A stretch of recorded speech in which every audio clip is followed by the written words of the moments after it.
नमस्कार दोस्तों।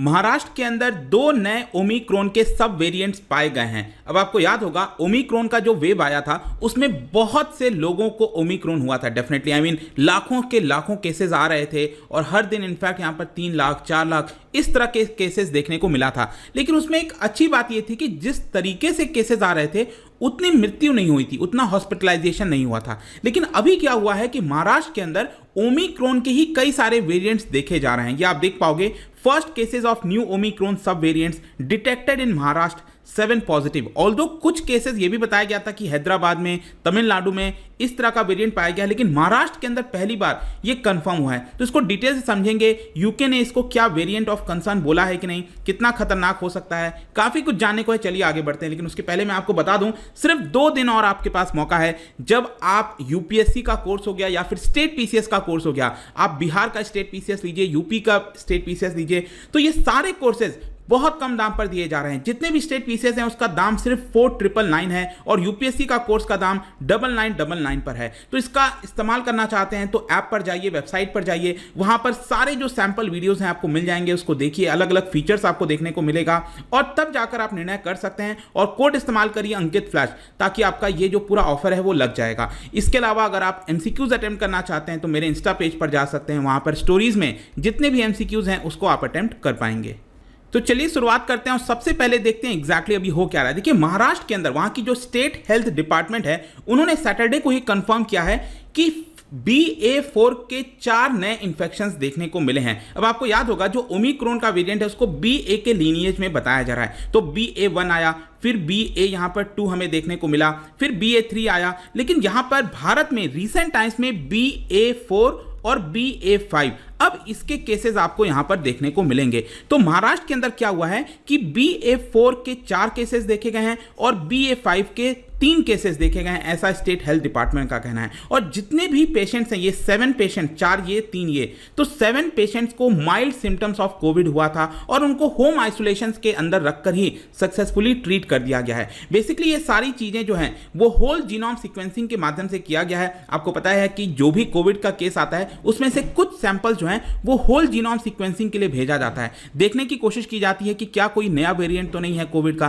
क्योंकि जब पूरी तरह से उस पर्टिकुलर वायरस की जांच होगी तभी हमें यहां पर पता लग पाएगा। तो इसी को देखते हुए पुणे के अंदर ये जो इंस्टीट्यूट है, institute of science education and research, उनके द्वारा ये पूरा होल जीनोम सीक्वेंसिंग कंडक्ट किया गया और फाइनली फरीदाबाद के अंदर जो इंडियन बायोलॉजिकल डेटा सेंटर है उन्होंने इसको कंफर्म किया। और ये जितने भी 7 पेशेंट्स मैं आपको बता दूं ये पुणे से हैं और उनको ओमिक्रॉन का सब लीनिएज का जो वेरिएंट है वही डिटेक्ट हुआ है। जहां तक उनके एज की बात है मैं भी बता देता हूं कि इसमें से 4 मेन है और 3 वुमेन है, जिसमें से 4 पेशेंट्स अगर आप देखोगे तो उनकी उम्र 50 से ऊपर वर्षों की है और 2 पेशेंट्स ऐसे हैं जिनकी उम्र 20 से 40 वर्षों की है और एक बच्चा भी है, 9 साल का बच्चा भी है। तो हर एज के पर्सन्स आपको देखने को मिलेंगे। तो ये थोड़ी चिंता की बात हो जाती है कि ओल्ड एज पर्सन्स भी हैं, मिडिल एज में भी हैं, जो यंग हैं, यूथ हैं और बच्चे भी आपको इसके अंदर देखने को मिल रहे हैं। जहां तक क्वेश्चन ये आपके मन में आएगा कि क्या वो वैक्सीनेटेड थे कि नहीं थे, तो मैं बता दूं जो 6 के 6 अडल्ट्स हैं वो यहां पर वैक्सीनेटेड थे, दोनों डोज वो लगा चुके थे।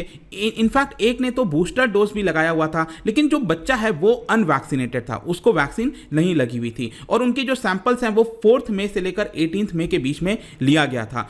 2 में से बताया जाता है कि वो साउथ अफ्रीका ट्रैवल किए थे और बेल्जियम ट्रैवल किए थे और इसके अलावा 3 ऐसे ट्रैवलर्स हैं जो केरला गए थे और कर्नाटका गए थे और बाकी के जो 2 लोग बचे उनका कोई ट्रैवल हिस्ट्री नहीं है रिसेंट का। तो ये आपको कुछ सिनेरियो देखने को मिलेगा। मतलब कहने का मतलब ये कि वैक्सीन लगाने के बावजूद भी, इनफैक्ट बूस्टर डोज लगाने के बावजूद भी ये जो कोविड है वो उनको यहां पर हुआ है। अब देखिए ये जो चीजें पाई गई हैं ये बेसिकली क्या है, इंसाकॉग आपको पता होगा भारत के अंदर जो SARS-CoV-2 जीनोमिक्स कंसोर्टियम है उन्होंने ऑलरेडी BA.4 और BA.5 का जो ओमिक्रॉन सब वेरिएंट है उसका कंफर्मेशन दे दिया था। जैसे कि सबसे पहले कंफर्मेशन आया था हैदराबाद में क्या हुआ, साउथ अफ्रीकन नेशनल जो है वो ट्रैवल किया था, वो हैदराबाद आया था और वहां पर पता चला उसका जो कोविड का सैंपल लिया गया तब पता चला कि ये BA.4 पहली बार भारत के अंदर ये डिटेक्ट हुआ है। फिर आगे चलकर बताया गया कि तमिलनाडु के अंदर भी BA.4 का वेरिएंट डिटेक्ट हुआ है, 19 ईयर्स की कोई ओल्ड वुमेन है उसका बताया जा रहा है। इसके अलावा जितने भी पेशेंट्स हैं मैं आपको बता दूं उनको कोई ऐसा नहीं है कि कोई बहुत ज़्यादा ऐसा हॉस्पिटलाइजेशन करने की जरूरत पड़ी।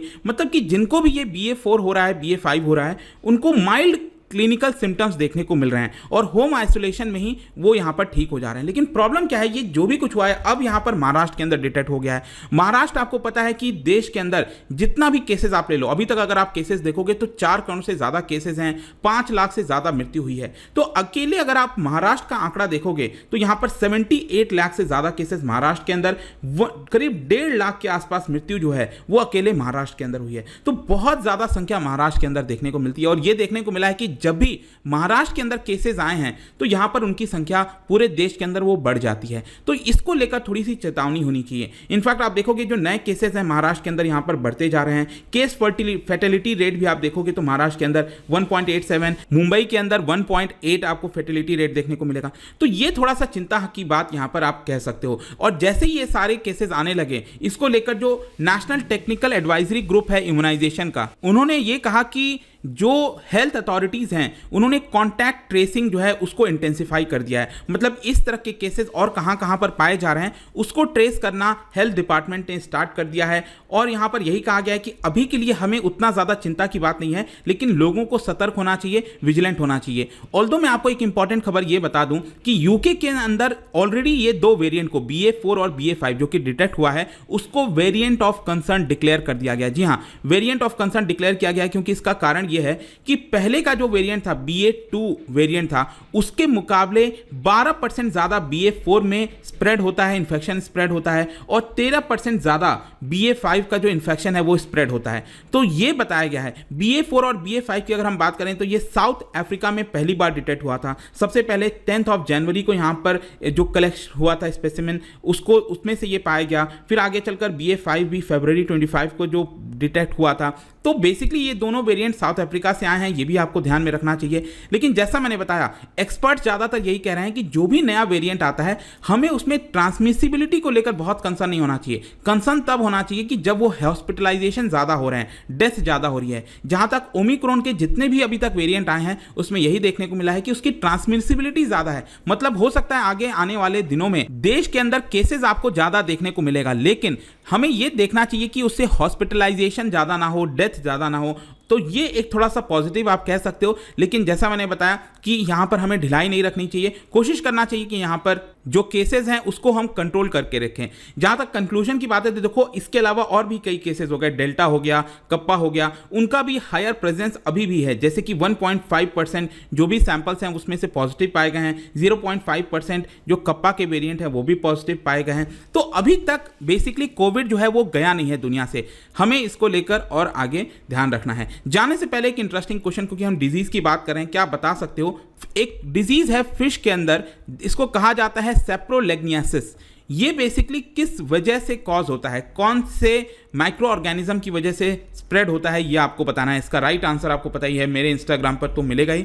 वहां पर अगर आप नहीं हो कोई बात नहीं, टेलीग्राम से भी ले सकते हैं आप इसका सही उत्तर। मैं कई सारे जो MCQs है वो यहाँ पर स्टोरीज में डालता रहता हूँ। बाकी अगर आपको PDF चाहिए तो टेलीग्राम पर आइए, अलग अलग सोशल मीडिया पर भी आप जुड़ पाओगे। और जैसा मैंने बताया, किसी भी एग्जाम की अगर आप तैयारी कर रहे हैं, स्टेट PCS UPSC, ये दोनों आपके लिए बेहतर मौका है, आप ले सकते हैं। वेबसाइट पर जाइए, ऐप पर जाइए और वहां पर कोड इस्तेमाल करिए अंकित फ्लैश, डायरेक्टली आपको ये पूरा डिस्काउंट मिल जाएगा। आई होप कि वीडियो आपको पसंद आया होगा। मिलता हूं आपसे next time. Till then, thank you very much, see you soon.